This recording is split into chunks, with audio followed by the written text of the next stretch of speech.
Hey folks, welcome back to this edition of Ben's Bits. Well, we did it. Last week we were discussing the reasons why owning rentals in an IRA may be making people take longer to get to their retirement years. And we received a lot of feedback. And it was mixed, but it was mostly curiosity as to what people should do instead of rentals, because that was the only vehicle that they were aware of that met that criteria. And I want to be very clear up front, as I've said in this and other videos, rentals have their place. It's not that it's a bad investment and that you can't attain cash flow. In fact, my point in bringing it up was just to point out that if you're investing in rentals specifically for cash flow to build wealth for retirement years and you're using an IRA, then you may want to consider another investment vehicle that accelerates you towards that goal, one that won't take as long so that you can enjoy retirement longer. For those of you who follow us or work with us on a more personal level, you know that we're very note-centric. And if you want to know what a note is, then just check out our video entitled Intro to Notes, which you'll find in the Notes versus Series section of this channel. Now, most of the critique, and by the way, I love the feedback. It helps me know what you need and come up with these bits to help you. And it creates great discussion points. So thank you for that. But most of the critique came in the form of someone's favorite guru telling them that rentals were the path to an easier life. And this statement I alluded to in last week's episode even came up. The one about most millionaires have real estate in their portfolio. I'm not disagreeing with that statement. I agree that real estate is very lucrative and should be part of everyone's portfolio.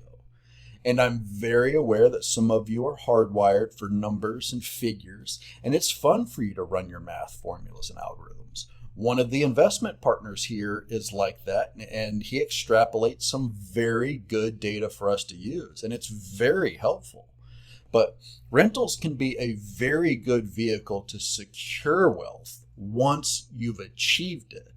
But always remember, it's an uphill battle when you're constantly depleting your capital every month because you have to not only recapture it, but then build it at the same time. And that was the major takeaway.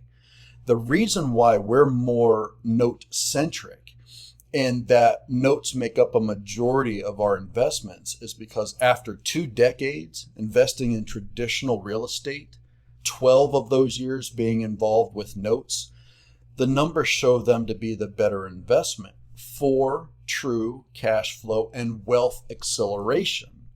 Do we have rentals right now? No. Have we had them in the past? Absolutely. Will we have them in the future? Maybe.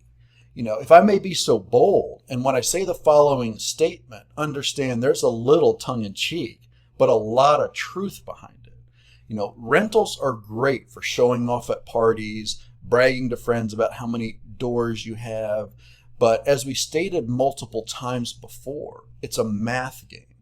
And at the end of the day, you're having to get 2 to 3 times more inventory to equal the cash flow of notes. And notes don't come with the headaches, the tenants, all the T's that come with traditional investing. So how do you expect to build wealth and get to retirement if you're having to split your time and your resources?